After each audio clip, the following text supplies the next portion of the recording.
Good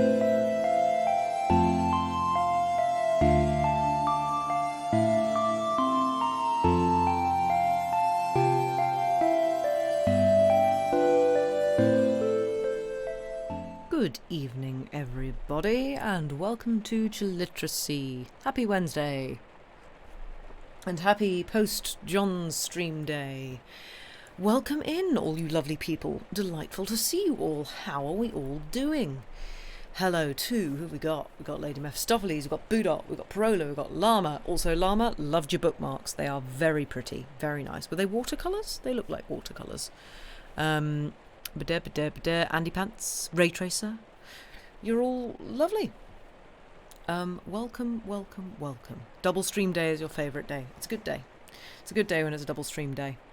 You're out in the garden putting in perennials. Ooh, lovely. And you've dug 24 holes so far, which has been great for a certain B-roll. Nice.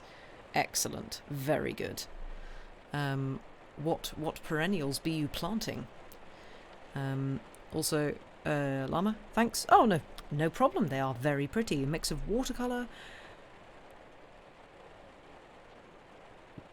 My brain has just completely misfired. It's like gouache, isn't it? That's how you pronounce that, right? And colour pencils. I've just realised I don't think I've ever said that out loud. Good pronunciation? Yeah, okay, I thought so. Because my brain just went, it's gauche, because gauche is another word that's similar, but it's not that. So, yeah, doing well already. I can read words. Everything is fine. Thanks, Budot. Thank you. Welcome in. Hope you're well. Yeah, I hope everybody is doing well. How has everybody's weeks been? So far, she says, yawning. Oh, sorry. Mine has been stressful and less than ideal. The cleaning is done. You said that in a very triumphant way, Andy Pants. Good for you. Nice one. It's rare that we get boo puns, so cherish it while it lasts. No. Do not encourage him. He does not need this. If you never smell pine sol again, it'll be too soon. Oh dear. Okay. But yes. Yeah, I hope everybody is doing well. No, stop encouraging Budot. You're not allowed to do that. I don't know how many puns there are on the John's Twitch channel, but at least half of those are entirely Budot's fault. The rest of them are my fault, but, you know, we'll gloss over that. Most of your week has been okay, some good, some meh, but the past few hours have been very good, and that's all that counts. Well, good, I am glad. Sorry to hear that your day wasn't so good. I mean, my day today has been okay. Yesterday was a bit of a tough day, but, yeah, it's, I've got a lot going on at the moment, in various aspects of my life, and there will probably end up being more added to it as the year runs its course. You made it through, and that's important. Well, thank you. I enjoy seeing your socks of the day. Oh yes, for anyone who doesn't follow me on Instagram, I decided, because I have far too many silly socks. I love colourful socks. I think, what's the point in not having a bit of a foot party going on? Because if you can't see that you've got fun socks on, and you are wearing fun socks, you know that you're wearing fun socks, and that's just good. That's just a good thing. But if other people can see your fun socks, then yeah, secret sock party, exactly. But if people see your fun socks, then they're like, oh, cool, fun socks. I know that, like, the number of times I have, when I was living in London, the number of times I would walk around and I would see, like, bog standard businessman in suit, and then he would be walking and I'd just catch a little flash of cool socks, and it's just like, I like you, you're cool. It just, I don't know, it's good. Also, hello, Kit Angel Arts. I hope you are well. Welcome in. Evening to you too. Yeah, you can be wearing all black and then silly socks. Exactly. Although, so the other week I was playing for a memorial service, and I realised that I don't actually own a pair of black socks, plain black socks. The only black socks I have Tetris pieces on them.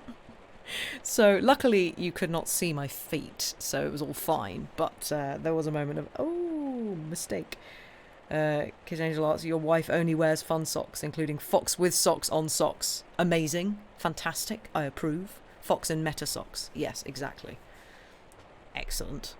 But yes, basically me posting whichever socks I'm wearing is also a little bit of a not experiment, but just a sort of, I want to see how long I can go without repeating a pair of socks. I think I have about 60 pairs of socks, guys. I have a problem. Although, to be fair, you can blame Sam for most of them. Actually, not most of them. Maybe half of them. Because the fool decided to get me... Actually, he wasn't a fool. He knew what I liked, and he got me a sock subscription for a year last year. So every month last year, I got a new pair of socks. So, yeah. I had to reorganise my sock drawer. It's great. Your only black socks have organs on them. They're organised socks. Nice. Very good. Do I like intentionally unpaired pairs of socks? No, I don't. That's the thing. And as a joke, a number of years ago, both, amusingly, at sort of similar times, both my flatmate at the time and then my brother bought me, well, not pairs, a trio of socks. There's a sock company called United Odd Socks, and my flatmate got me 3 Christmas socks. They all kind of match in various ways, but they are unmatched socks. And then my dear brother, I think, probably talked to my flatmate, quite frankly. She probably told him where she got them from, and he decided to then buy me. So I do. So all of my socks are neatly paired, apart from 2 pairs. I hope you can hear the air quotes here. Pairs of socks that aren't pairs, they're 3s. What are you being blamed for? Socks. Odd socks tickle your brain in a bad way? Thank you, Andy Pants. Thank you. Sam, you can't call Sam a genius, Boodot. Don't encourage him. You could have stopped after you can blame Sam. No. I do hate when you get someone a present they asked for. I mean... when I said socks, I didn't know that you could get a sock subscription. I just remember Sam being very happy when he was like, oh, so a bit of your Christmas present is going to be coming. I was like, wait, what? That's John Green's fault. Oh, right, was that where you found out about it? Huh. Your wife rarely wears a matching pair of socks, just finds one that matches sizes and ankle height. Oh, how can you do that? How? Oh, I can't. All of my socks are paired. But you often wear odd socks, but just because you pour at your sock drawer without thinking, grab the first 2 I find. You see, what I might have to do is after this stream, is take a picture of my socks. Like, how my socks are. This is getting very off-topic and very sad, how my socks are all laid out, because I like to have an organised sock drawer. That's all I'm gonna say. Also, Marie Kondo, her method of folding clothes and also socks sort of caught on in my family, and now I fold my socks. Which, incidentally, you have way more space to store them if you do that, but there you go. You find that 2 pairs of socks makes wearing pair exceptionally easy. I cannot wear odd socks. It makes you itch in the grey matter. Yes, another person. I agree. Yes. We are into socks in this community. This is true. This is partly why you don't have many novelty socks, because you buy economy packs of plain black socks that all match. That's fair. That is fair. But yes. I don't know how we got onto socks. Oh, someone said they were enjoying my socks of the day on Instagram. But yes, today we are back reading A Tale of Two Cities. And yeah, I'll see how long I can go tonight. I've because the seasons have changed. You can tell the seasons have changed if you're me, because your sinuses go, we're not going to work for you anymore. We're on holiday. So woke up the other day with just my face feeling like it was just being squished between two hands, sort of on my cheekbones. It's great fun times. Just love it. Reading might become a little bit of a strain after a while. You went from sinus infection to tonsillitis. Oof. Ouch.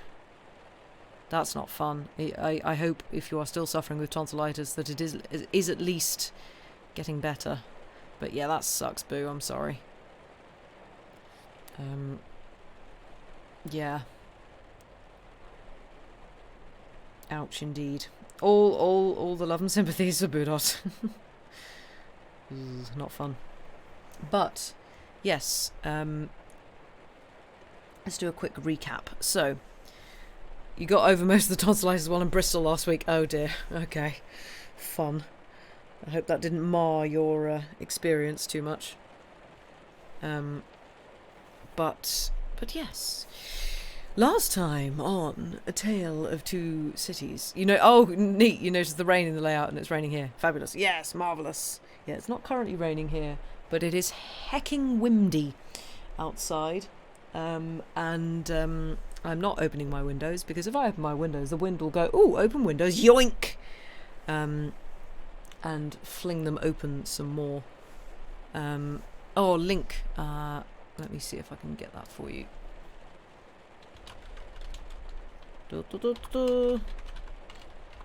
We are on chapter 5 of book 3, if I can find it. Skibbity bop. How do you find these?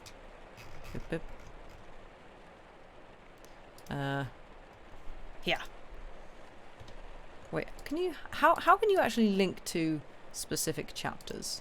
A bit. Oh, Andy Pants has beat me to it. Fine. Thank you, Andy. Mercy buckets. Sorry, Sam. Andy beat everybody to it. Yes, it's not currently raining here, but it probably will be at some point. You keep zoning out if you don't read along, which makes you miss stuff and get very confused. That is fair. But yes, Gutenberg has hyperlinks to click on the chapter. Oh, right. Okay, fair enough. Last time, our sort of protagonist, Charles Darnay, made the very sensible decision, because his old servant, book 3, chapter 5, yeah, Andy Pants has already got it. I've pinned. Yes, he made a very sensible decision, because, to be fair, out of good intentions, it always is, his old servant was asking for help because his old servant was, I think, in prison. So he went, that is fine. I shall go to France and save you. Not the best idea, shall we say, because he's an émigré and was an aristocrat. France aren't a big fan of either of those things right now. Kind of in the middle of a revolution.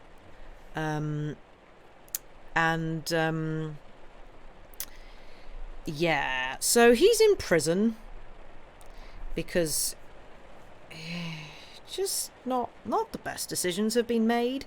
He also brought, well, he didn't also, he ran away basically to France on his own, and then his wife decided to follow him with his child and his father-in-law. Lots of bad decision making. Yeah, great, marvellous. However, father-in-law, Dr. Manette, is basically a bit of a, I don't know, sort of mini celebrity, I guess, because he was a prisoner in the Bastille. So currently now he's all good. Everybody loves him because he's one of the revolution, and he's a hero. That's the word I'm looking for, Parola. Thank you. They have to get their head in the game. Yes, they do. Kids, let's look. Yes, politics. exactly. You got to have a bit of hands-on political drama for children to learn about life and stuff. So yes, and Dr. Manette, has been trying desperately to get Charles out of prison. He's currently in the prison of La Force.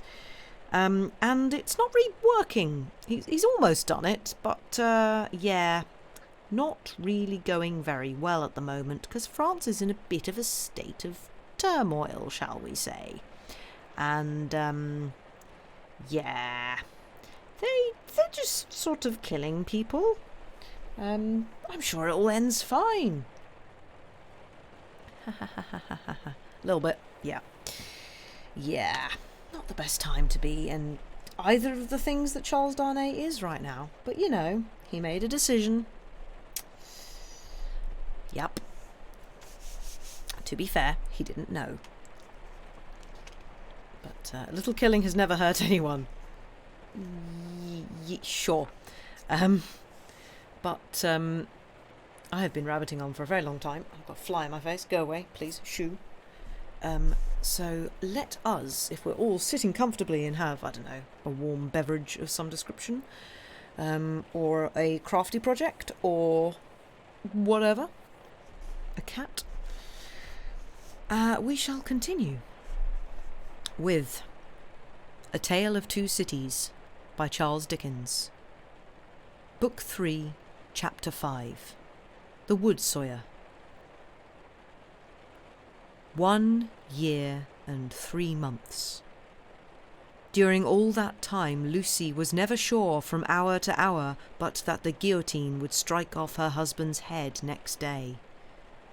Every day through the stony streets the tumbrils now jolted heavily, filled with condemned. Lovely girls, bright women, brown-haired, black-haired and grey, youths, stalwart men and old, gentle-born and peasant-born, all red wine for La Guillotine, all daily brought into light from the dark cellars of the loathsome prisons, and carried to her through the streets to slake her devouring thirst. Liberty, equality, fraternity, or death. The last much the easiest to bestow, O guillotine. If the suddenness of her calamity, and the whirling wheels of the time had stunned the doctor's daughter into awaiting the result in idle despair, it would but have been with her as it was with many. But from the hour when she had taken the white head to her fresh young bosom in the garret of Saint Antoine, she had been true to her duties. She was truest to them in the season of trial, as all the quietly loyal and good will always be. As soon as they were established in their new residence, and her father had entered on the routine of his avocations, she arranged the little household as exactly as if her husband had been there. Everything had its appointed place and its appointed time. Little Lucy she taught as regularly as if they had all been united in their English home. The slight devices with which she cheated herself into the show of a belief that they would soon be reunited, the little preparations for his speedy return, the setting aside of his chair and his books, these, and the solemn prayer at night for one dear prisoner especially, among the many unhappy souls in prison and the shadow of death, were almost the only outspoken reliefs of her heavy mind. She did not alter greatly in appearance. The plain dark dresses, akin to morning dresses, which she and her child wore, were as neat and as well attended to as the brighter clothes of happy days. She lost her colour, and the old and intent expression was a constant, not an occasional, thing. Otherwise, she remained very pretty and comely. Sometimes, at night, on kissing her father, she would burst into the grief she had repressed all day, and would say that her sole reliance under heaven was on him.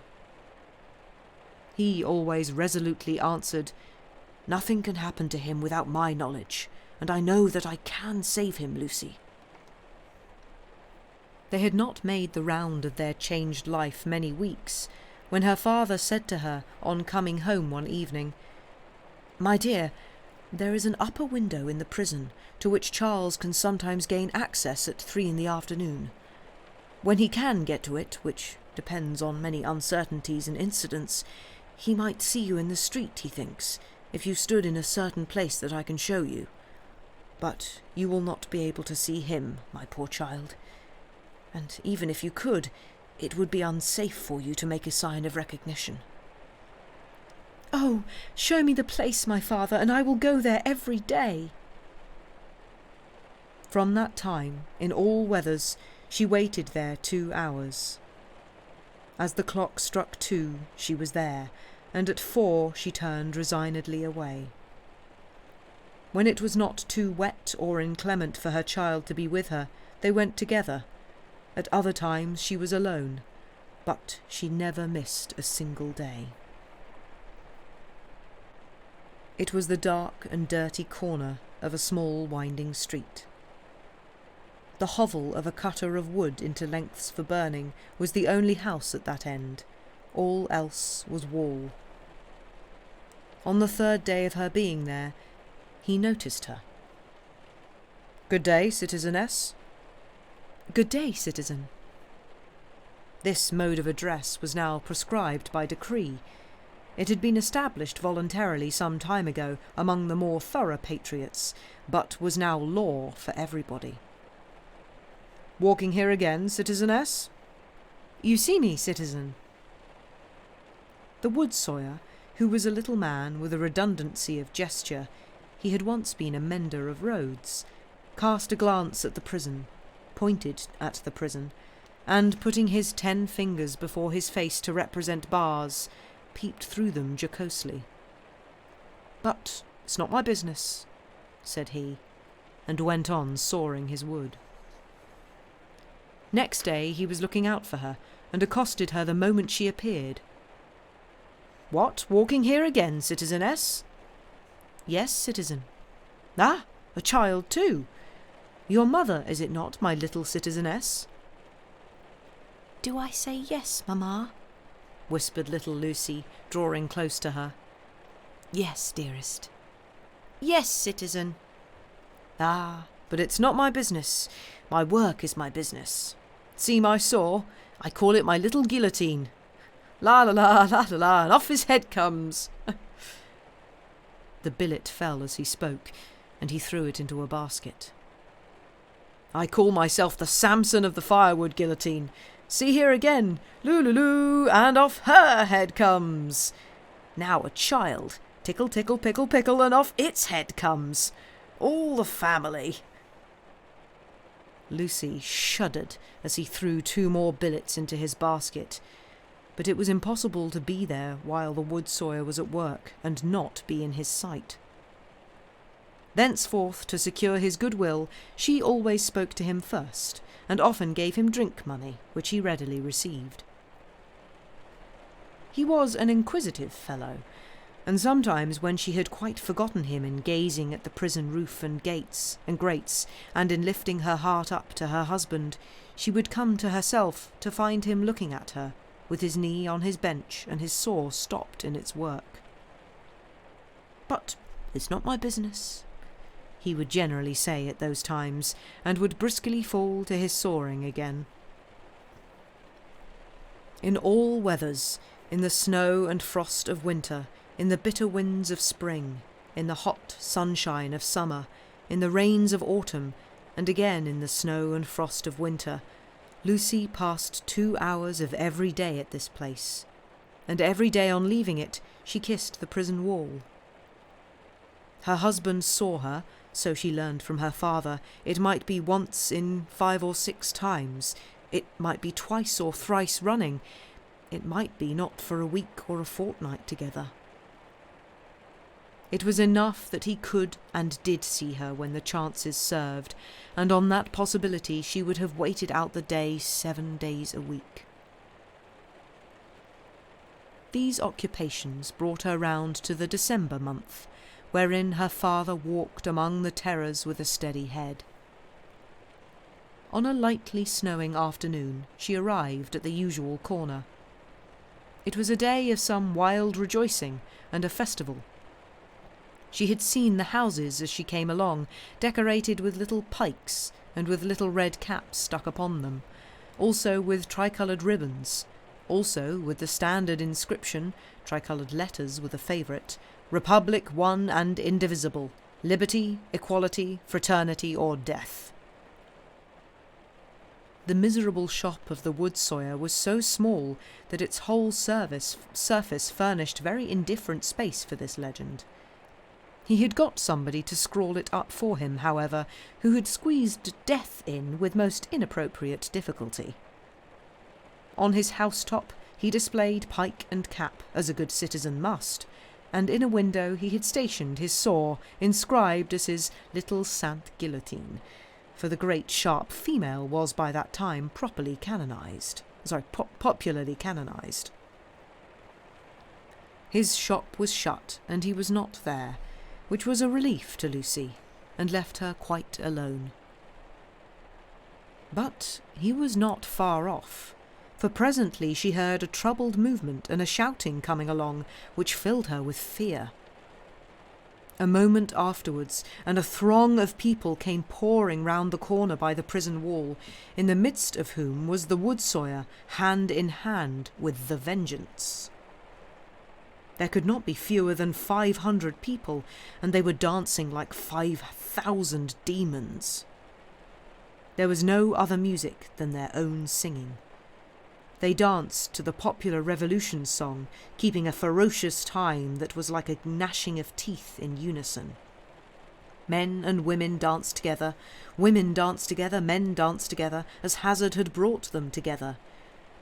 At first they were a mere storm of coarse red caps and coarse woolen rags, but as they filled the place and stopped to dance about Lucy, some ghastly apparition of a dance figure gone raving mad arose among them. They advanced, retreated, struck at one another's hands, clutched at one another's heads, spun round alone, caught one another and spun round in pairs, until many of them dropped. While those were down, the rest linked hand in hand, and all spun round together. Then the ring broke, and in separate rings of 2 and 4 they turned and turned until they all stopped at once, began again, struck, clutched and tore, and then reversed the spin, and all spun round another way. Suddenly they stopped again, paused, struck out the time afresh, formed into lines the width of the public way, and, with their heads low down and their hands high up, swooped, screaming, off. No fight could have been half so terrible as this dance. It was so emphatically a fallen sport, a something once innocent, delivered all over to all devilry, a healthy pastime changed into a means of angering the blood, bewildering the senses, and stealing the heart. Such grace as was visible in it made it the uglier, showing how warped and perverted all things good by nature were become. The maidenly bosom bared to this, the pretty almost child's head thus distracted, the delicate foot mincing in this slough of blood and dirt, were types of the disjointed time. This was the Carmagnole. As it passed, leaving Lucy frightened and bewildered in the doorway of the wood sawyer's house, the feathery snow fell as quietly and lay as white and soft as if it had never been. "Oh, my father!" For he stood before her when she lifted up the eyes she had momentarily darkened with her hand. "Such a cruel, bad sight." "I know, my dear, I know. I have seen it many times. Don't be frightened. Not one of them would harm you." "I am not frightened for myself, my father, but when I think of my husband and the mercies of these people—" "We will set him above their mercies very soon. I left him climbing to the window, and I came to tell you. There is no one here to see. You may kiss your hand towards that highest shelving roof." "I do so, my father, and I send him my soul with it." "You cannot see him, my poor dear?" No, father, said Lucy, yearning and weeping as she kissed her hand. No. A footstep in the snow. Madame Defarge. I salute you, citizeness, from the doctor. I salute you, citizen. This in passing, nothing more. Madame Defarge gone, like a shadow over the white road. Give me your arm, my love. Pass from here with an air of cheerfulness and courage, for his sake. That was well done. They had left the spot. It shall not be in vain. Charles is summoned for tomorrow. For tomorrow? There is no time to lose. I am well prepared, but there are precautions to be taken that could not be taken until he was actually summoned before the tribunal. He has not received the notice yet, but I know that he will presently be summoned for tomorrow, and removed to the conciergerie. I have timely information. You are not afraid? She could scarcely answer. I trust in you. Do so implicitly. Your suspense is nearly ended, my darling. He shall be restored to you within a few hours. I have encompassed him with every protection. I must see Laurie. He stopped. There was a heavy lumbering of wheels within hearing. They both knew too well what it meant. 1, 2, 3. 3 tumbrils faring away with their dread loads over the hushing snow. I must see Laurie, the doctor repeated, turning her another way. The staunch old gentleman was still in his trust, had never left it. He and his books were in frequent requisition as to property confiscated and made national. What he could save for the owners, he saved. No better man living to hold fast by what Tellson's had in keeping, and to hold his peace. A murky red and yellow sky and a rising mist from the Seine denoted the approach of darkness. It was almost dark when they arrived at the bank. The stately residence of Monseigneur was altogether blighted and deserted. Above a heap of dust and ashes in the court ran the letters, National Property, Republic one and indivisible, Liberty, Equality, Fraternity, or Death. Who could that be with Mr. Lorry, the owner of the riding-coat upon the chair, who must not be seen? From whom, newly arrived, did he come out, agitated and surprised, to take his favourite in his arms? To whom did he appear to repeat her faltering words, when, raising his voice and turning his head towards the door of the room from which he had issued, he said, "Removed to the conciergerie and summoned for tomorrow"?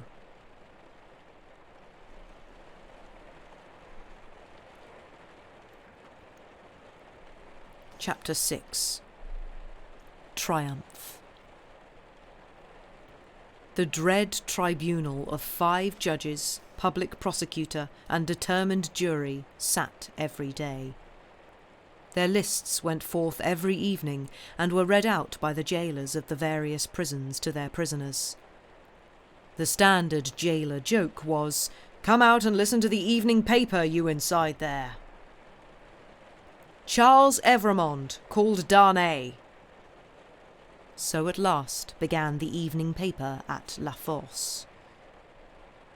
When a name was called, its owner stepped apart into a spot reserved for those who were announced as being thus fatally recorded. Charles Evremond, called Darnay, had reason to know the usage. He had seen hundreds pass away so. His bloated jailer, who wore spectacles to read with, glanced over them to assure himself that he had taken his place, and went through the list, making a similar short pause at each name. There were 23 names, but only 20 were responded to, for one of the prisoners so summoned had died in jail and been forgotten, and 2 had already been guillotined and forgotten. The list was read in the vaulted chamber where Darnay had seen the associated prisoners on the night of his arrival. Every one of those had perished in the massacre. Every human creature he had since cared for and parted with had died on the scaffold.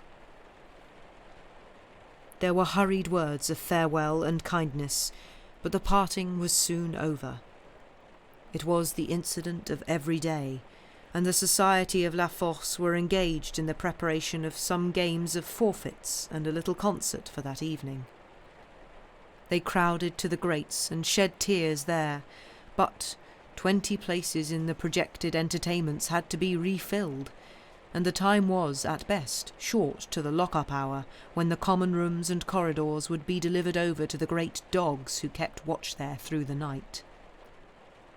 The prisoners were far from insensible or unfeeling.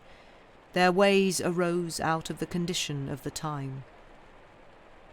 Similarly, though with a subtle difference, a species of fervour or intoxication, known without doubt to have led some persons to brave the guillotine unnecessarily and to die by it, was not mere boastfulness, but a wild infection of the wildly shaken public mind. In seasons of pestilence, some of us will have a secret attraction to the disease, a terrible passing inclination to die of it. And all of us have like wonders hidden in our breasts, only needing circumstances to evoke them. The passage to the conciergerie was short and dark. The night in its vermin-haunted cells was long and cold. Next day, 15 prisoners were put to the bar before Charles Darnay's name was called. All the 15 were condemned, and the trials of the whole occupied an hour and a half. Charles Evremond, called Darnay, was at length arraigned. His judges sat upon the bench in feathered hats, but the rough red cap and tricoloured cockade was the headdress otherwise prevailing. Looking at the jury and the turbulent audience, he might have thought that the usual order of things was reversed, and that the felons were trying the honest men. The lowest, cruellest, and worst populace of a city, never without its quantity of low, cruel, and bad, were the directing spirits of the scene, noisily commenting, applauding, disapproving, anticipating, and precipitating the result, without a check. Of the men, the greater part were armed in various ways. Of the women, some wore knives, some daggers, some ate and drank as they looked on, many knitted. Among these last was one with a spare piece of knitting under her arm as she worked. She was in a front row, by the side of a man whom he had never seen since his arrival at the barrier, but whom he directly remembered as Defarge.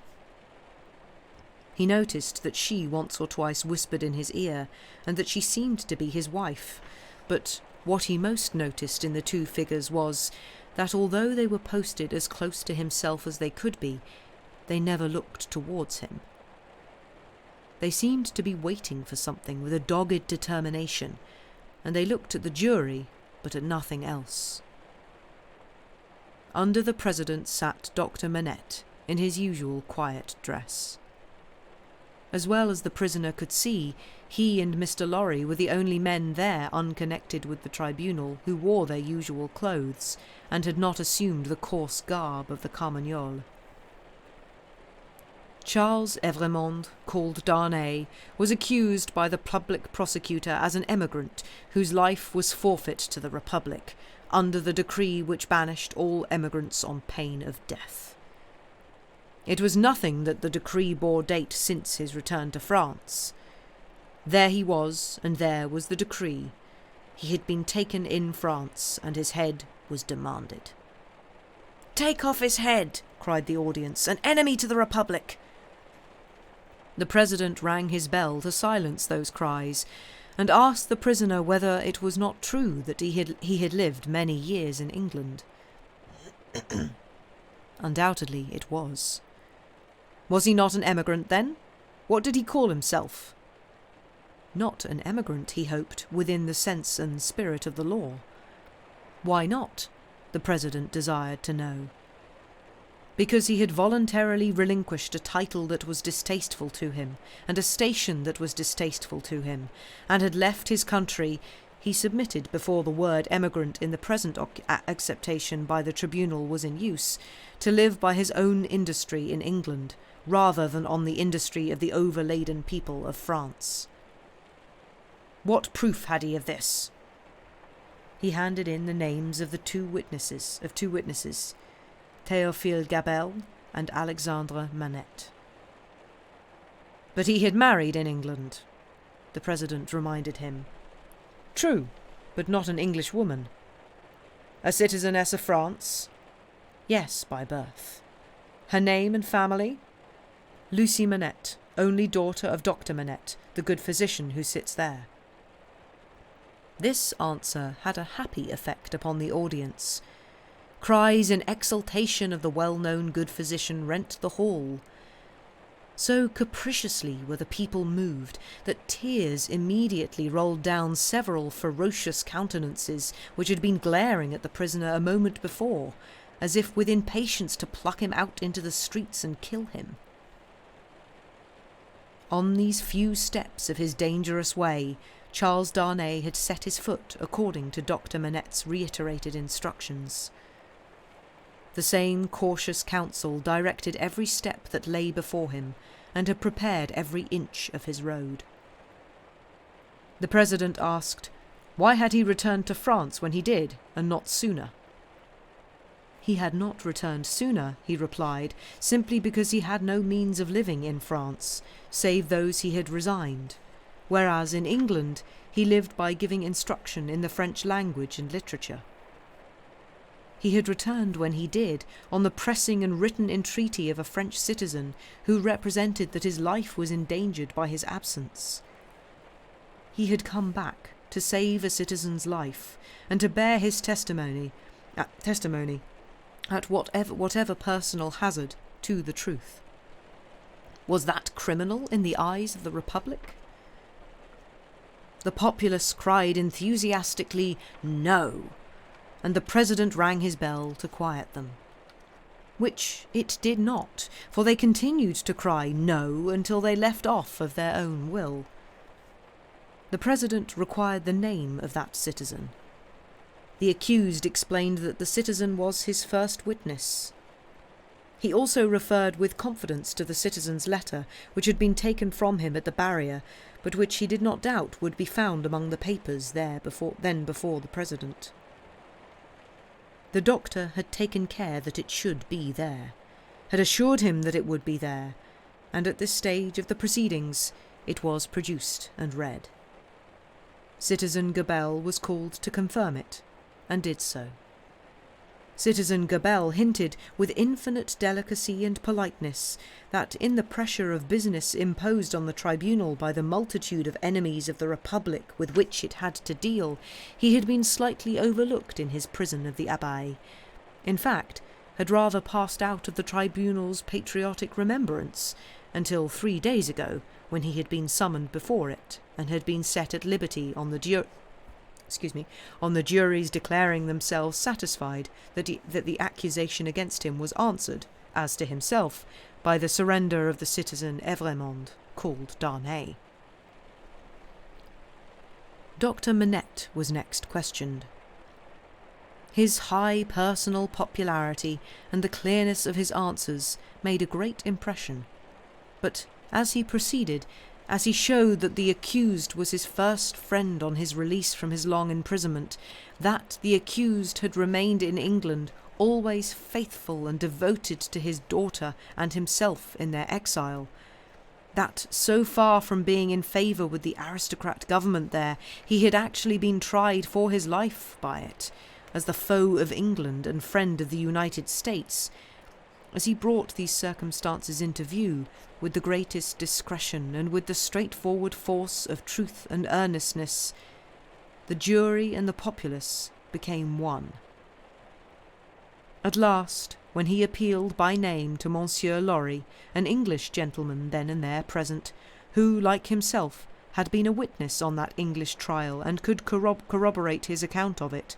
The jury declared that they had heard enough, and that they were ready with their votes if the President were content to receive them.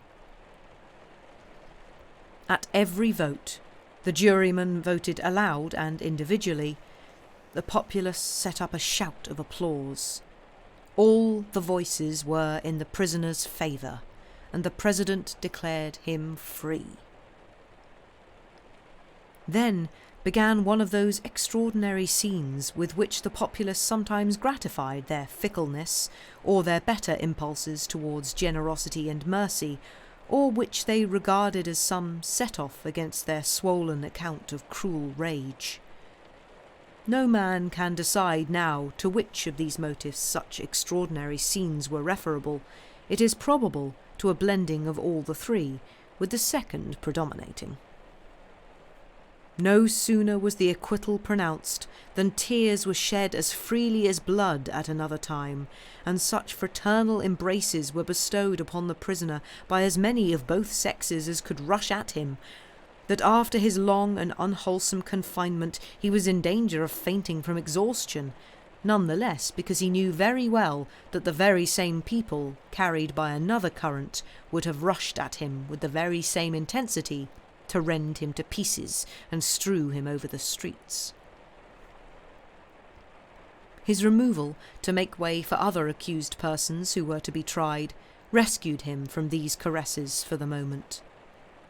5 were to be tried together next as enemies of the Republic, forasmuch as they had not assisted it by word or deed. So quick was the tribunal to compensate itself and the nation for a chance lost, that these 5 came down to him before he left the place, condemned to die within 24 hours. The first of them told him so with the customary prison sign of death, a raised finger, and they all added in words, "Long live the Republic." The 5 had had, it is true, no audience to lengthen their proceedings, for when he and Dr. Manette emerged from the gate, there was a great crowd about it, in which there seemed to be every face he had seen in court, except 2, for which he looked in vain. On his coming out, the concourse made at him anew, weeping, embracing, and shouting, all by turns and all together, until the very tide of the river on the bank of which the mad scene was acted seemed to run mad, like the people on the shore. They put him into a great chair they had among them, and which they had taken either out of the court itself or one of its rooms and passages. Over the chair they had thrown a red flag, and to the back of it they had bound a pike with a red cap on its top. In this car of triumph, not even the doctor's entreaties could prevent his being carried to his home on men's shoulders, with a confused sea of red caps heaving about him, and casting up to sight from the stormy deep such wrecks of faces, that he more than once misdoubted his mind being in confusion, and that he was in the tumbril on his way to the guillotine. In wild, dreamlike procession, embracing whom they met and pointing him out, they carried him on. Reddening the snowy streets with the prevailing Republican colour, in winding and tramping through them as they had reddened them below the snow with a deeper dye, they carried him thus into the courtyard of the building where he lived. Her father had gone on before to prepare her, and when her husband stood upon his feet, she dropped insensible in his arms. As he held her to his heart and turned her beautiful head between his face and the brawling crowd, so that his tears and her lips might come together unseen, a few of the people fell to dancing. Instantly all the rest fell to dancing, and the courtyard overflowed with the carmagnole. Then they elevated into the vacant air a young woman from the crowd to be carried as the goddess of liberty, and then, swelling and overflowing out into the adjacent streets and along the river's bank and over the bridge, the carmagnole absorbed them every one and whirled them away. After grasping the doctor's hand, as he stood victorious and proud before him, after grasping the hand of Mr. Lorry, who came panting in, breathless from his struggle against the waterspout of the Carmagnole, after kissing little Lucy, who was lifted up to clasp her hands round his neck, and after embracing the ever-zealous and faithful Pross who lifted her, he took his wife in his arms and carried her up to their rooms. "Lucy, my own, I am safe. Oh, dearest Charles, let me thank God for this on my knees as I have prayed to him." They all reverently bowed their heads and hearts. When she was again in his arms, he said to her, "And now speak to your father, dearest. No other man in all this France could have done what he has done for me." She laid her head upon her father's breast, as she had laid his poor head on her own breast long, long ago.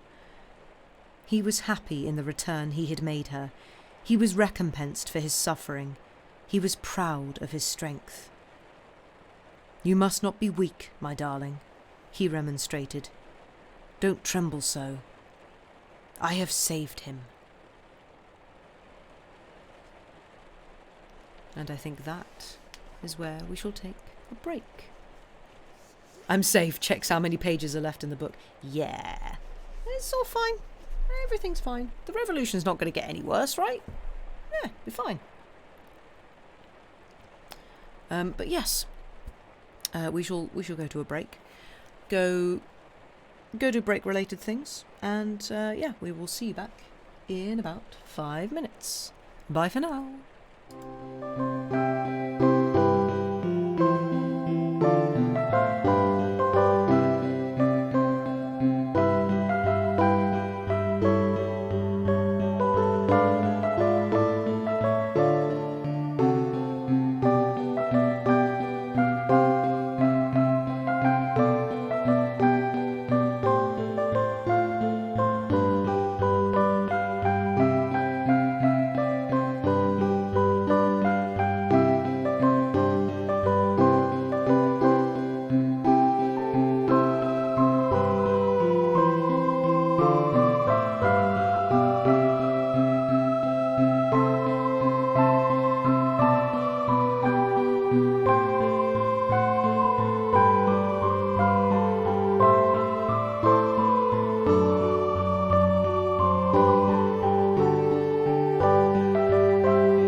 And we return.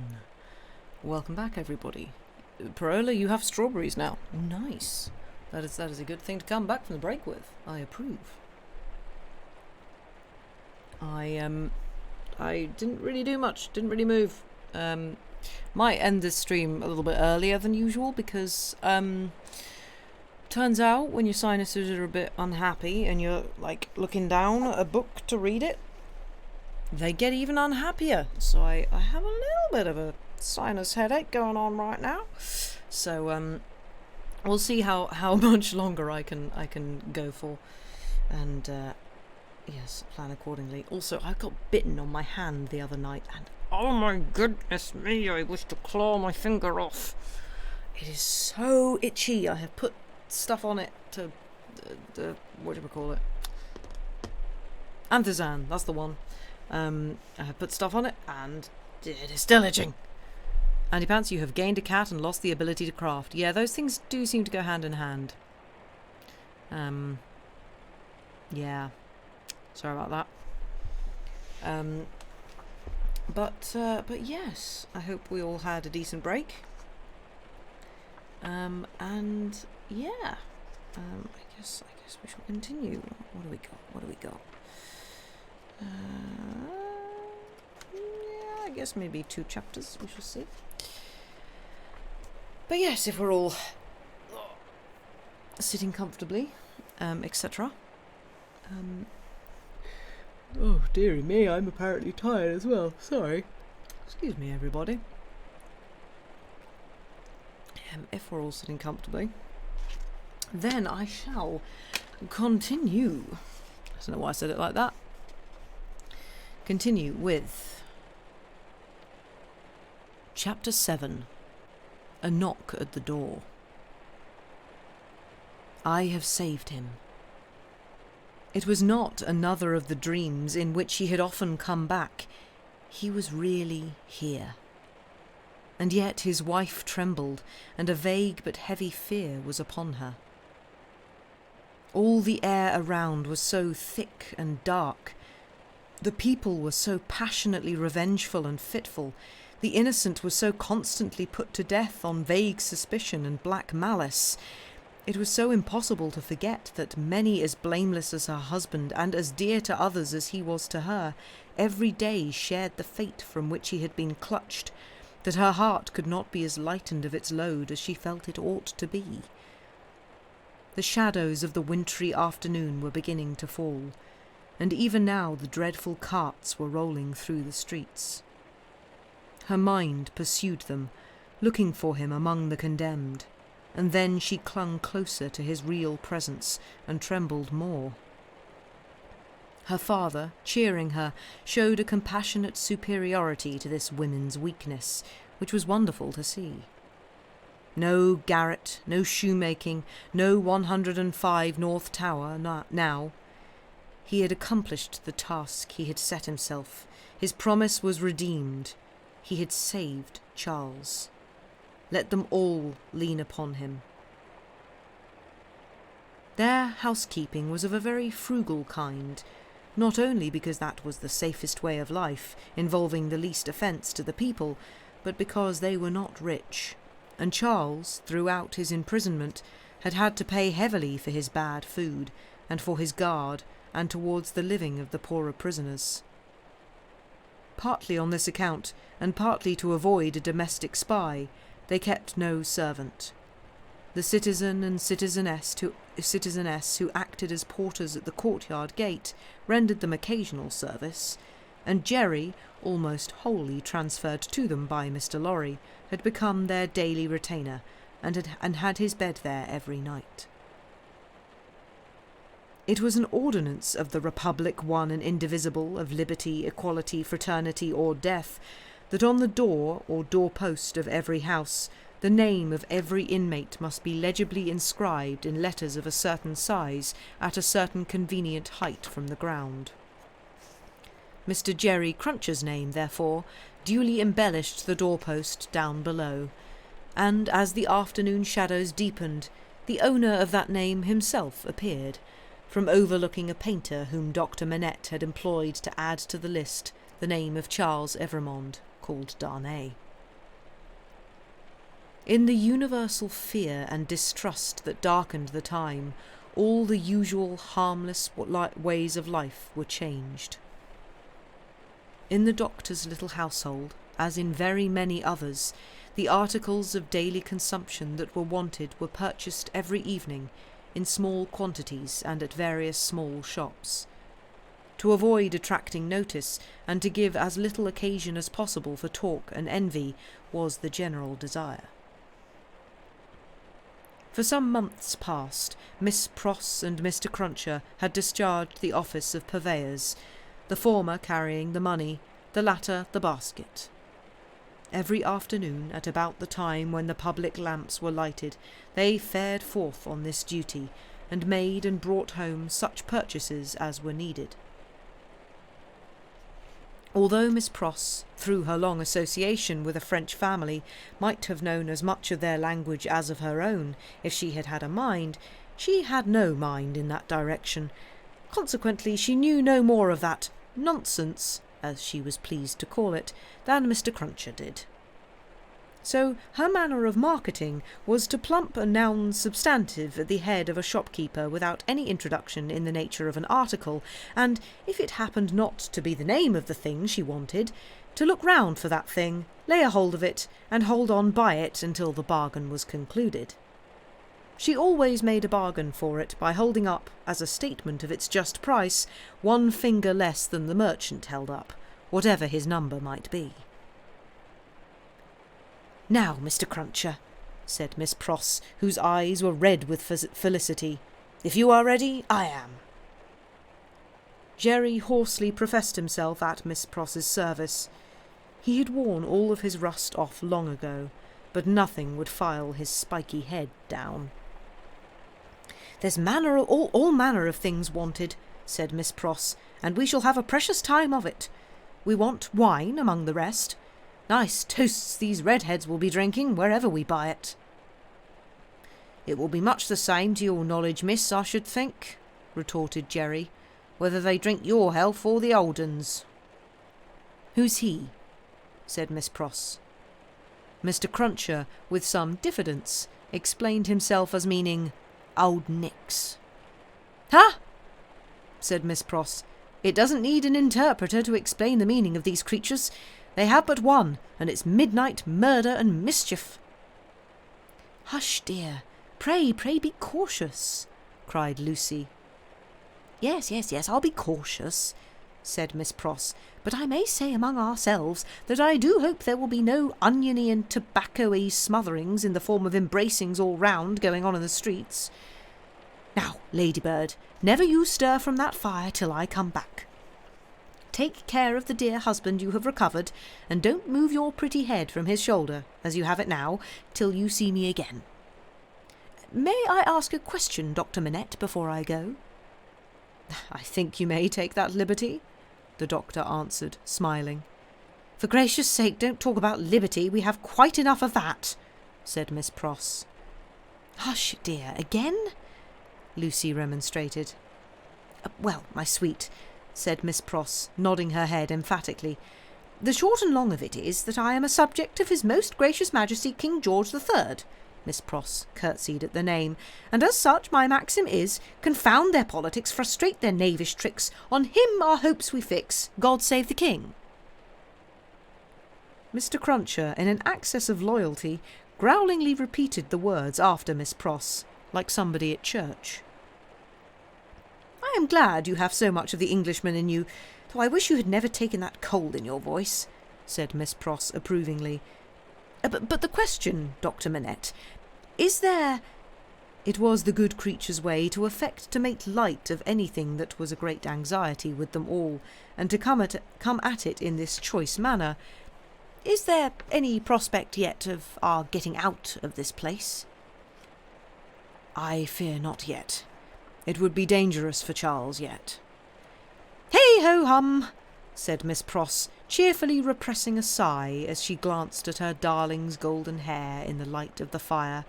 "Then we must have patience and wait, that's all. We must hold up our heads and fight low, as my brother Solomon used to say. Now, Mr. Cruncher, Don't you move, Ladybird."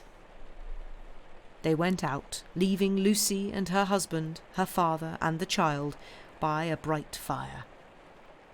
Mr. Lorry was expected back presently from the banking house. Miss Pross had lighted the lamp, but had put it aside in a corner, that they might enjoy the firelight undisturbed. Little Lucy sat by her grandfather with her hands clasped through his arm, and he, in a tone not rising much above a whisper, began to tell her a story of a great and powerful fairy who had opened a prison wall and let out a captive who had once done the fairy a service. All was subdued and quiet, and Lucy was more at ease than she had been. "What is that?" she cried all at once. "Excuse me. My dear," said her father, stopping in his story and laying his hand on hers. "Command yourself. What a disordered state you are in. The least thing, nothing, startles you. You, your father's daughter." "I thought, my father," said Lucy, excusing herself with a pale face and in a faltering voice, "that I heard strange feet upon the stairs." "My love, the staircase is as still as death." As he said the word, a blow was struck upon the door. "Oh, father, father, what can this be? Hide Charles, save him." "My child," said the doctor, rising and laying his hand upon her shoulder, "I have saved him. What weakness is this, my dear? Let me go to the door." He took the lamp in his hand, crossed the two intervening outer rooms, and opened it. A rude clattering of feet over the floor, and 4 rough men in red caps, armed with sabres and pistols, entered the room. "The citizen Evremond, called Darnay," said the first. "Who seeks him?" answered Darnay. "I seek him. We seek him. I know you, Evremond. I saw you before the tribunal today. You are again the prisoner of the Republic." The 4 surrounded him where he stood, with his wife and child clinging to him. "Tell me how and why I am again a prisoner." "It is enough that you return straight to the conciergerie, and will know tomorrow. You are summoned for tomorrow." Dr. Manette, whom this visitation had so turned into stone that he stood with the lamp in his hand, as if he were a statue made to hold it, moved after these words were spoken, put the lamp down, and, confronting the speaker, and taking him not ungently by the loose front of his red woolen shirt, said, "You know him. You have said, 'Do you know me?'" "Yes, I know you, citizen doctor." "We all know you, citizen doctor," said the other 3. He looked abstractedly from one to another, and said, in a lower voice, after a pause, "Will you answer his question to me, then? How does this happen?" "Citizen doctor," said the first, reluctantly, "he has been denounced to the section of Saint-Antoine. This citizen," pointing out the second who had entered, "is from Saint-Antoine." The citizen here indicated nodded his head and added, "He is accused by Saint-Antoine." "Of what?" asked the doctor. "Citizen doctor," said the first, with his former reluctance, "ask no more. If the Republic demands sacrifices from you, without doubt you as a good patriot will be happy to make them. The Republic goes before all. The people is supreme. Evremond, we are pressed." "One word," the doctor entreated. "Will you tell me who denounced him?" "It is against rule," answered the first, "but you can ask him of Saint-Antoine here." The doctor turned his eyes upon that man, who moved uneasily on his feet, rubbed his beard a little, and at length said, "Well, truly it is against rule, but he is denounced, and gravely, by the citizen and citizeness Defarge." and by one other. What other? Do you ask, citizen doctor? Yes. Then, said he of Saint Antoine, with a strange look, you will be answered tomorrow. Now I am dumb.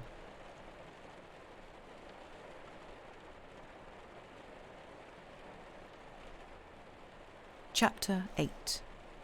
A Hand at Cards. Happily unconscious of the new calamity at home, Miss Pross threaded her way along the narrow streets and crossed the river by the bridge of the Pont Neuf, reckoning in her mind the number of indispensable purchases she had to make. Mr. Cruncher, with the basket, walked at her side. They both looked to the right and to the left into most of the shops they passed, had a wary eye for all gregarious assemblages of people, and turned out of their road to avoid any very excited group of talkers. It was a raw evening, and the misty river, blurred to the eye with blazing lights and to the ear with harsh noises, showed where the barges were stationed in which the smiths worked, making guns for the army of the Republic. Woe to the man who played tricks with that army, or got undeserved promotion in it. Better for him that his beard had never grown, for the national razor shaved him close. Having purchased a few small articles of grocery and a measure of oil for the lamp, Miss Pross bethought herself of the wine they wanted. After peeping into several wine shops, she stopped at the sign of the good Republican Brutus of Antiquity, not far from the National Palace, once and twice the Tuileries, where the aspect of things rather took her fancy. It had a quieter look than any other place of the same description they had passed, and, though red with patriotic caps, was not so red as the rest.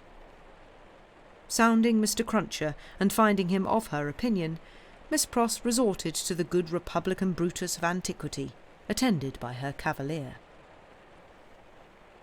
Slightly observant of the smoky lights, of the people, pipe in mouth, playing with limp cards and yellow dominoes, of the one bare-breasted, bare-armed, soot-begrimed workman reading a journal aloud, and of the others listening to him, of the weapons worn, or laid aside to be resumed, of the 2 or 3 customers fallen forward asleep, who, in the popular high-shouldered shaggy black spencer, looked, in that attitude, like slumbering bears or dogs, the 2 outlandish customers approached the counter and showed what they wanted. As their wine was measuring out, a man parted from another man in a corner and rose to depart. In going, he had to face Miss Pross. No sooner did he face her than Miss Pross uttered a scream and clapped her hands. In a moment the whole company were on their feet. That somebody was assassinated by somebody vindicating a difference of opinion was the likeliest occurrence. Everybody looked to see somebody fall, but only saw a man and a woman standing, staring at each other, the man with all the outward aspect of a Frenchman and a thorough Republican, the woman evidently English. What was said in this disappointing anticlimax by the disciples of the good Republican Brutus of Antiquity, except that it was something very voluble and loud, would have been as so much Hebrew or Chaldean to Miss Pross and her protector, though they had been all ears. But they had no ears for anything in their surprise, for it must be recorded that not only was Miss Pross lost in amazement and agitation, but Mr. Cruncher, though it seemed on his own separate and individual account, was in a state of the greatest wonder. "What is the matter?" said the man who had caused Miss Pross to scream, speaking in a vexed, abrupt voice, though in a low tone, and in English. "Oh, Solomon! Dear Solomon!" cried Miss Pross, clapping her hands again. "After not setting eyes upon you or hearing of you for so long a time, do I find you here?" "Don't call me Solomon. Do you want to be the death of me?" asked the man, in a furtive, frightened way. "Brother, brother! cried Miss Pross, bursting into tears. "Have I ever been so hard with you that you ask me such a cruel question?" "Then hold your meddlesome tongue," said Solomon, "and come out if you want to speak to me. Pay for your wine and come out. Who's this man?" Miss Pross, shaking her loving and dejected head at her by no means affectionate brother, said through her tears, "Mr. Cruncher." "Let him come out too," said Solomon. "Does he think me a ghost?" Apparently Mr. Cruncher did, to judge from his looks. He said not a word, however, and Miss Pross, exploring the depths of her reticule through her tears with great difficulty, paid for her wine. As she did so, Solomon turned to the followers of the good Republican Brutus of antiquity and offered a few words of explanation in the French language, which caused them all to relapse into their former places and pursuits. "Now," said Solomon, stopping at the dark street corner, "what do you want?" "How dreadfully unkind in a brother nothing has ever turned my love away from," cried Miss Pross, "to give me such a greeting and show me no affection." "There, confound it, there," said Solomon, making a dab at Miss Pross's lips with his own. "Now are you content?" Miss Pross only shook her head and wept in silence. "If you expect me to be surprised," said her brother Solomon, "I am not surprised. I knew you were here. I know of most people who are here. If you really don't want to endanger my existence, which I half believe you do, go your ways as soon as possible and let me go mine. I'm busy. I am an official." "My English brother Solomon," mourned Miss Pross, casting up her tear-fraught eyes, "that had the makings in him of one of the best and greatest of men in his native country, an official among foreigners, and such foreigners! I would almost sooner have seen the dear boy lying in his—" "I said so," cried her brother, interrupting. "I knew it. You want to be the death of me. I shall be rendered suspected by my own sister, just as I'm getting on." "The gracious and merciful heavens forbid!" cried Miss Pross. "Far rather would I never see you again, dear Solomon, though I have ever loved you truly, and ever shall. Say but one affectionate word to me, and tell me there is nothing angry or estranged between us, and I will detain you no longer." Good Miss Pross! As if the estrangement between them had come of any culpability of hers. As if Mr. Lorry had not known it for a fact, years ago, in the quiet corner in Soho, that this precious brother had spent her money and left her. He was saying the affectionate word, however, with a far more grudging condescension and patronage than he could have shown her if their relative merits and positions had been reversed, which is invariably the case all the world over, when Mr. Cruncher, touching him on the shoulder, hoarsely and unexpectedly interposed with the following singular question. "I say, might I ask the favour as to whether your name is John Solomon or Solomon John?" The official turned towards him with a sudden distrust. He had not previously uttered a word. "Come," said Mr. Cruncher, "speak out, you know." Which, by the way, was more than he could do himself. "John Solomon or Solomon John? She calls you Solomon, and she must know, being your sister. And I know you're John, you know. Which of these two goes first? And regarding that name of Pross, likewise, that warn't your name over the water." "What do you mean?" "Well, I don't know all I mean, for I can't call to mind what your name was over the water." "No?" "No, but I'll swear it was a name of 2 syllables. "Indeed?" "Yes, t'other ones was 1 syllable. I know you. You was a spy witness at the Bailey. What in the name of the father of lies, own father to yourself, was you called at that time?" "Barsad," said another voice, striking in. "That's the name for £1,000," cried Jerry. The speaker who struck in was Sidney Carton. He had his hands behind him under the skirts of his riding coat, and he stood at Mr. Cruncher's elbow as negligently as he might have stood at the Old Bailey itself. "Don't be alarmed, my dear Miss Pross. I arrived at Mr. Lorry's, to his surprise, yesterday evening. We agreed that I would not present myself elsewhere until all was well, or unless I could be useful. I present myself here to beg a little talk with your brother. I wish you had a better employed brother than Mr. Barsad. I wish for your sake Mr. Barsad was not a sheep of the prisons." Sheep was a cant word of the time for a spy under the jailers. The spy, who was pale, turned paler, and asked him how he dared. "I'll tell you," said Sidney. "I lighted on you, Mr. Barsad, coming out of the prison of the Conciergerie while I was contemplating the walls, an hour or more ago. You have a face to be remembered, and I remember faces well. Made curious by seeing you in that connection, and having a reason, to which you are no stranger, for associating you with the misfortunes of a friend now very unfortunate, I walked in your direction. I walked into the wine shop here, close after you, and sat near you. I had no difficulty in deducing from your unreserved conversation, and the rumour openly going about among your admirers, the nature of your calling. And gradually, what I had done at random seemed to shape itself into a purpose, Mr. Barsad." "What purpose?" the spy asked. "It would be troublesome and might be dangerous to explain in the street. Could you favour me in confidence with some minutes of your company, at the office of Tellson's Bank, for instance?" "Under a threat?"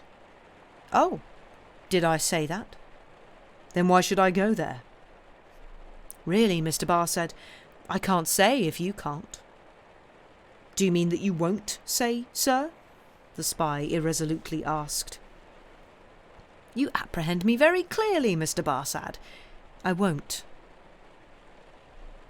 Carton's negligent recklessness of manner came powerfully in aid of his quickness and skill in such a business as he had in his secret mind, and with such a man as he had to do with. His practised eye saw it, and made the most of it. "Now, I told you so," said the spy, casting a reproachful look at his sister. "If any trouble comes of this, it's your doing." "Come, come, Mr. Barsad," exclaimed Sidney. "Don't be ungrateful. But for my great respect for your sister, I might not have led up so pleasantly to a little proposal that I wish to make for our mutual satisfaction. Do you go with me to the bank?" "I'll hear what you have to say. Yes, I'll go with you." "I propose that we first conduct your sister safely to the corner of her own street. Let me take your arm, Miss Pross. This is not a good city at this time for you to be out in unprotected, and as your escort knows Mr. Barsad, I will invite him to Mr. Lorry's with us. Are we ready? Come then." Miss Pross recalled soon afterwards, and to the end of her life remembered, that as she pressed her hands on Sidney's arm and looked up in his face, imploring him to do no hurt to Solomon, there was a braced purpose in the arm, and a kind of inspiration in the eyes, which not only contradicted his light manner, but changed and raised the man. She was too much occupied then with fears for the brother who so little deserved her affection, and with Sidney's friendly reassurances, adequately to heed what she observed. They left her at the corner of the street, and Carton led the way to Mr. Lorry's, which was within a few minutes' walk. John Barsad, or Solomon Pross, walked at his side.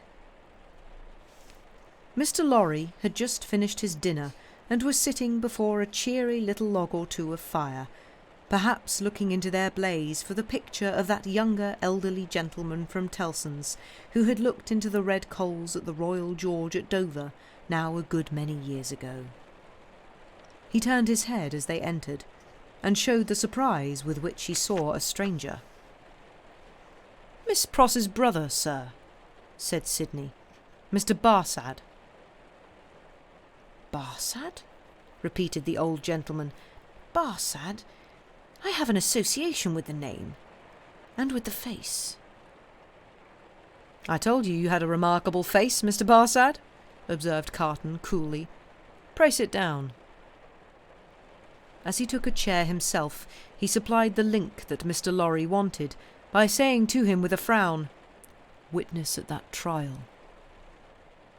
Mr. Lorry immediately remembered and regarded his new visitor with an undisguised look of abhorrence. "Mr. Barsad has been recognised by Miss Pross as the affectionate brother you have heard of," said Sidney, "and has acknowledged the relationship. I pass to worse news. Darnay has been arrested again."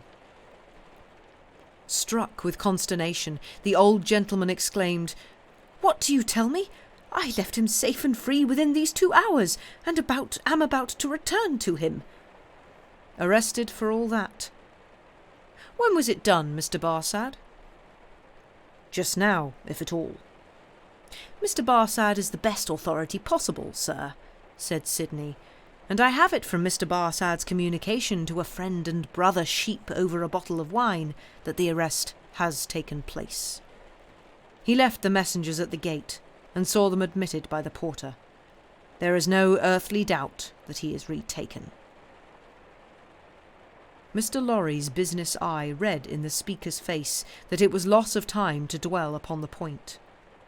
Confused, but sensible that something might depend on his presence of mind, he commanded himself, and was silently attentive. "Now, I trust," said Sidney to him, "that the name and influence of Dr. Manette may stand him in as good stead tomorrow. You said he would be before the tribunal again tomorrow, Mr. Barsad?" "Yes, I believe so." "In as good stead tomorrow as today. But it may not be so. I own to you I am shaken, Mr. Lorry, by Dr. Manette's not having had the power to prevent his arrest." "He may not have known of it beforehand," said Mr. Lorry. "But that very circumstance would be alarming when we remember how identified he is with his son-in-law." "That's true," Mr. Lorry acknowledged, with his troubled hand at his chin and his troubled eyes on Carton. "In short," said Sidney, "this is a desperate time, when desperate games are played for desperate stakes. Let the doctor play the winning game. I will play the losing one. No man's life here is worth purchase. Anyone carried home by the people today may be condemned tomorrow. Now, the stake I have resolved to play for, in the case of the worst, is a friend in the conciergerie. And the friend I purpose myself to win is Mr. Barsad." You need have good cards, sir," said the spy. "I'll run them over. I'll see what I hold, Mr. Lorry. Oh, sorry. I'll run them over. I'll see what I hold. Mr. Lorry, you know what a brute I am. I wish you'd give me a little brandy." It was put before him, and he drank off a glassful, drank off another glassful, pushed the bottle thoughtfully away. "Mr. Barsad," he went on, in the tone of one who really was looking over a hand at cards, "sheep of the prisons, emissary of Republican committees, now turnkey, now prisoner, always spy and secret informer, so much the more valuable here for being English that an Englishman is less open to suspicion of subornation in those characters than a Frenchman, represents himself to his employers under a false name. That's a very good card. Mr. Barsad, now in the employ of the Republican French government, was formerly in the employ of the aristocratic English government, the enemy of France and freedom. That's an excellent card. Inference clear as day in this region of suspicion that Mr. Barsad, still in the pay of the aristocratic English government, is the spy of Pitt, the treacherous foe of the Republic crouching in its bosom, the English traitor and agent of all mischief so much spoken of and so difficult to find. That's a card not to be beaten. Have you followed my hand, Mr. Barsad? Not to understand your play, returned the spy, somewhat uneasily. I play my ace, denunciation of Mr. Barsad to the nearest section committee. Look over your hand, Mr. Barsad, and see what you have. Don't hurry.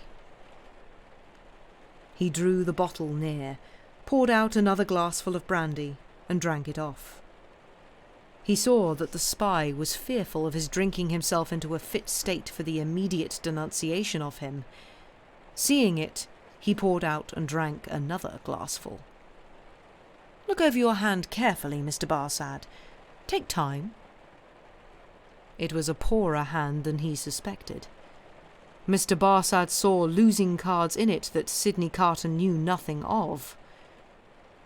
Thrown out of his honourable employment in England, through too much unsuccessful hard swearing there, not because he was not wanted there. Our English reasons for vaunting our superiority to secrecy and spies are of very modern date. He knew that he had crossed the Channel and accepted service in France, first as a tempter and an eavesdropper among his own countrymen there, gradually as a tempter and an eavesdropper among the natives. He knew that under the overthrown government he had been a spy upon Saint-Antoine and Defarge's wine shop, had received from the watchful police such heads of information concerning Dr. Manette's imprisonment, release, and history as should serve him from an introduction to familiar conversation with the Defarges, and tried them on Madame Defarge, and had broken down with them signally. He always remembered with fear and trembling that terrible woman had knitted when he talked with her, and had looked ominously at him as her fingers moved. He had since seen her in the section of Saint-Antoine over and over again produce her knitted registers and denounce people whose lives the guillotine then surely swallowed up. He knew, as every one employed as he was did, that he was never safe, that flight was impossible, that he was tied fast under the shadow of the axe, and that, in spite of his utmost tergiversation and treachery in furtherance of the reigning terror, a word might bring it down upon him. Once denounced, and on such grave grounds as had now just been suggested to his mind, he foresaw that the dreadful woman of whose unrelenting character he had seen many proofs would produce against him that fatal register, and would quash his last chance at life. Besides that all secret men are men soon terrified, here were surely cards enough of one black suit to justify the holder in growing rather livid as he turned them over. "You scarcely seem to like your hand," said Sidney with the greatest composure. "Do you play?" "I think, sir," said the spy in the meanest manner as he turned to Mr. Lorry, "I may appeal to a gentleman of years and benevolence, to put it to this other gentleman so much your junior, whether he can under any circumstances reconcile it to his station to play that ace of which he has spoken. I admit that I am a spy, and that it is considered a discreditable station, though it must be filled by somebody. But this gentleman is no spy, and why should he so demean himself as to make himself one?" "I play my ace, Mr. Barsad," said Carton, taking the answer on himself and looking at his watch, "without any scruple, in a very few minutes." "I should have hoped, gentlemen both," said the spy, always striving to hook Mr. Lorry into the discussion, "that your respect for my sister—" I could not better testify my respect for your sister than by finally relieving her of her brother," said Sidney Carton. "You think not, sir?" "I have thoroughly made up my mind about it." The smooth manner of the spy, curiously in dissonance with his ostentatiously rough dress, and probably with his usual demeanour, received such a check from the inscrutability of Carton, who was a mystery to wiser and honester men than he, that it faltered here and failed him. While he was at a loss, Carton said, resuming his former air of contemplating cards, "And indeed, now I think again, I have a strong impression that I have another good card here, not yet enumerated. That friend and fellow sheep who spoke of himself as pasturing in the country prisons. Who was he?"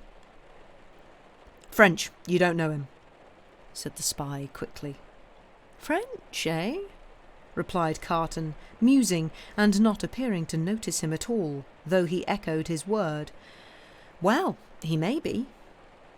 "Is, I assure you," said the spy, "though it's not important." "Though it's not important," repeated Carton in the same mechanical way. "Though it's not important. No, it's not important. No. Yet I know the face." "I think not. I am sure not. It can't be," said the spy. "It can't be," muttered Sidney Carton retrospectively, and filling his glass, which fortunately was a small one, again. "Can't be. Spoke good French, yet like a foreigner, I thought." "Provincial," said the spy. "No, foreign," cried Carton, striking his open hand on the table as a light broke clearly on his mind. "Cly! Disgusted, but the same man. We had that man before us at the Old Bailey." "Now, there you are hasty, sir," said Barsad, with a smile that gave his aquiline nose an extra inclination to one side. "There you really give me an advantage over you. Cly, who I will unreservedly admit, at this distance of time, was a partner of mine, has been dead several years. I attended him in his last illness. He was buried in London at the church of St. Pancras in the Fields.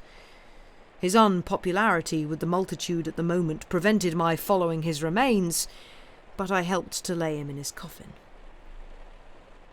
Here Mr. Lorry became aware, from where he sat, of a most remarkable goblin shadow on the wall. Tracing it to its source, he discovered it to be caused by a sudden extraordinary rising and stiffening of all the risen and stiff hair on Mr. Cruncher's head. "Let us be reasonable," said the spy, "and let us be fair. To show you how mistaken you are, and what an unfounded assumption yours is, I will lay before you a certificate of Cly's burial, which I happen to have carried in my pocket-book." With a hurried hand he produced and opened it, ever since. "There is it. Oh, look at it. You may take it in your hand, it's no forgery." Here Mr. Lorry perceived the reflection on the wall to elongate, and Mr. Cruncher rose and stepped forward. His hair could not have been more violently on end if it had been that moment dressed up by the cow with the crumpled horn in the house that Jack built. Unseen by the spy, Mr. Cruncher stood at his side and touched him on the shoulder like a ghostly bailiff. "That there Roger Cly, master," said Mr. Cruncher with a taciturn and iron-bound visage. "So you put him in his coffin?" "I did." "Who took him out of it?" Barsad leaned back in his chair and stammered, "What do you mean?" "I mean," said Mr. Cruncher, "that he warn't never in it. No, not he. I'll have my head took off if he was ever in it." The spy looked round at the two gentlemen. They both looked in unspeakable astonishment at Jerry. "I'll tell you," said Jerry, "that you buried paving stones and earth in that there coffin. Don't you go and tell me that you buried Cly. It was a take-in. Me and two more knows it." "How do you know it?" "What's that to you? Ecod," growled Mr. Cruncher, "it's you I have got an old grudge again, is it, with your shameful impositions upon tradesmen? I'd catch hold of your throat and choke you for half a guinea." Sidney Carton, who, with Mr. Lorry, had been lost in amazement at this turn of the business, here requested Mr. Cruncher to moderate and explain himself. "At another time, sir," he returned evasively. "The present time is ill convenient for explaining. What I stand to is that he knows well that there Cly was never in their coffin.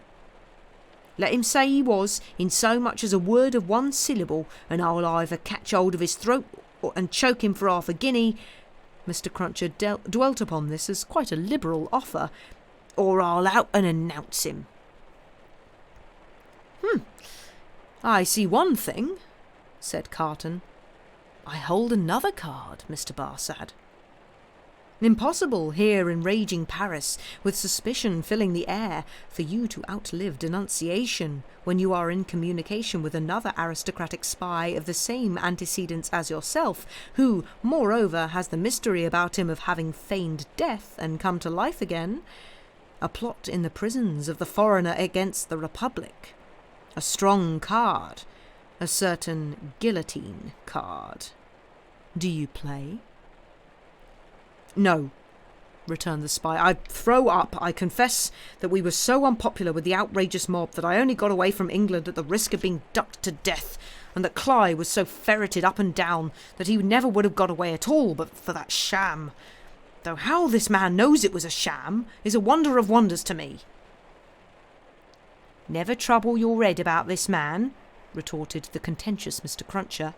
"You'll have trouble enough with giving your attention to that gentleman. And look here, once more." Mr. Cruncher could not be restrained from making a rather ostentatious parade of his liberality. "I'll catch hold of your throat and choke you for half a guinea."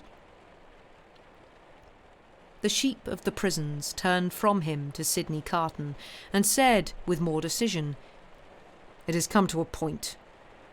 I go on duty soon and can't overstay my time. You told me you had a proposal. What is it? Now, it is of no use asking too much of me. Ask me to do anything in my office, putting my head in great extra danger, and I had better trust my life to the chances of a refusal than to the chances of consent.